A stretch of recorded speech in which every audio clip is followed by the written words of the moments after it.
देखिए, सरकार ने गजट नोटिफिकेशन तो जारी कर दिया, लेकिन कब तक होगी, कब खत्म होगी, 2 साल के करीब है। तो मेरा समझना है कि क्या मोदी जी चुनाव लोकसभा के पहले जातिगत जनगणना कराएंगे, क्या डिलिमिटेशन इस लोकसभा के पहले होगा, क्या परिसीमन महिलाओं का आरक्षण क्या इस लोकसभा के पहले होगा। इन सवालों का जवाब भारतीय जनता पार्टी अभी स्पष्ट नहीं कहना चाहती। तो मैं समझता हूं कि ये तो राहुल गांधी जी की जीत थी, जिसको लेके नोटिफिकेशन तो जारी हो गया, लेकिन महत्वपूर्ण लोकसभा चुनाव या लोकसभा चुनाव के पहले क्या भारतीय जनता पार्टी केंद्र की सरकार क्या ये देश को एक जातिगत जनगणना की सर्वे करा के स्पष्ट करेगी। मुझे नहीं लगता है कि उनकी कथनी और करनी में फर्क है। 2 फेज में होना है 2027 में। मैं वही आपसे कह रहा हूं कि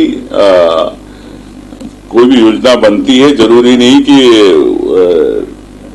2 साल में 1 साल में हो जाए, लेकिन राजनीतिक रूप से किस प्रकार से निर्णय होते आप समझते हो। तो चाहे आपका दक्षिण है, चाहे उत्तर भारत है, सब राजनीतिक समीकरण है। तो ये तो वक्त आएगा जब पता चलेगा, लेकिन मुझे लगता है कि इसको डिले करेगी भारतीय जनता पार्टी, समय पे नहीं कराएगी। भारतीय जनता पार्टी का ये सद्बुद्धि शिविर है, विधायक और सांसदों के लिए सद्बुद्धि शिविर है। तो आज सद्बुद्धि क्यों दी जा रही है?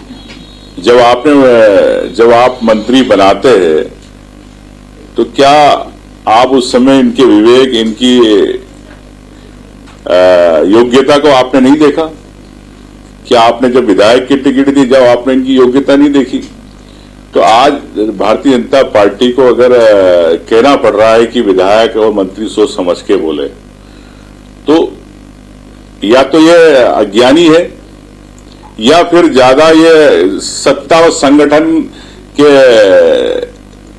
इतने मदहोश हो गए हैं कि इन्हें एक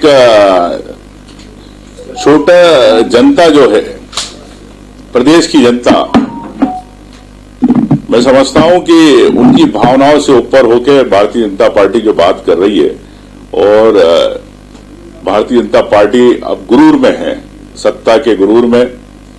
लेकिन जिस प्रकार से गए लोकसभा चुनाव में मोदी, अमित शाह और भारतीय जनता पार्टी का 400 पार का नारा था, लेकिन क्या स्थिति बनी, अल्पमत में सरकार बनाना पड़ी। तो ये मध्य प्रदेश की जनता आने वाले चुनाव में ये गुरूर तोड़ेगी, और मैं समझता हूं कि जब ही भारतीय जनता पार्टी को असली सद्बुद्धि का शिविर मध्य प्रदेश में 2028 में लगेगा। आम जनता इनका सद्बुद्धि का शिविर लगाएगी और परिवर्तन करेगी। लेकिन निश्चित तौर से मैं यही कहना चाहता हूं, और जितने भी एआईसीसी के प्रभारी आए हैं, राहुल गांधी जी की तरफ से पर्यवेक्षक जो आए हैं, तो वो भी देख रहे हैं कि प्रदेश के अंदर कांग्रेस किस प्रकार से संगठनात्मक रूप से वोटर के रूप में मजबूत है। इतने हमको करोड़ों वोट मिलते हैं। निश्चित तौर से 2025 पूरे देश के लिए एक संगठन सृजन का कार्यक्रम किया है पार्टी ने। तो जो रुझान दिख रहा है, मैं भी कल बालाघाट होकर आया, तो आम कार्यकर्ता खुश है, आम कार्यकर्ता अपनी भावना व्यक्त करना चाहता है। हम लोगों से भी उन्होंने बात करी, व्यक्तिगत भी बात करी, बंद कमरों में भी करी, खुलेआम भी करी, मंच पे भी करी। तो यही राहुल गांधी का उद्देश्य था कि आम कार्यकर्ता की बात ऊपर तक आए, शीर्ष नेता तक पहुंचे, और इसमें पूरी कांग्रेस पार्टी मजबूती के साथ लगी। एक नए रूप से आपको आने वाले समय में, अगले 1 महीने में कांग्रेस पार्टी के नए रूप के अंदर मजबूती के साथ प्रदेश के अंदर मैदान में दिखी। देखिए, आरएसएस के पदाधिकारियों से मैं यही कहना चाहता हूं कि पहले आप इतने सालों के बाद आपने नागपुर में झंडा लगाया, आपने देश बताया कि हम भी देश के नागरिक हैं और देश का झंडा की हम सम्मान करते हैं, लेकिन 50 साल क्यों लग गए आरएसएस को झंडा लगाने में नागपुर में? आरएसएस से ये पूछना चाहता हूं कि आप ये प्रदेश में जिस प्रकार से ओबीसी, एसटी, एससी, माइनॉरिटी, अन्य का बाहुल्य है, तो क्या यहाँ के नेता जो एसटी, एससी के हैं, चाहे ओबीसी के हो चाहे माइनॉरिटी के, आप उनको क्यों नहीं तवज्जो देते? और मैं सर संचालक से पूछना चाहता हूं कि आपने कौन से एसटी, एससी के अंदर किसी को आज तक बनाया इतने, जब से आपका आरएसएस बना है? कौन सा सर संचालक बना, बताएं।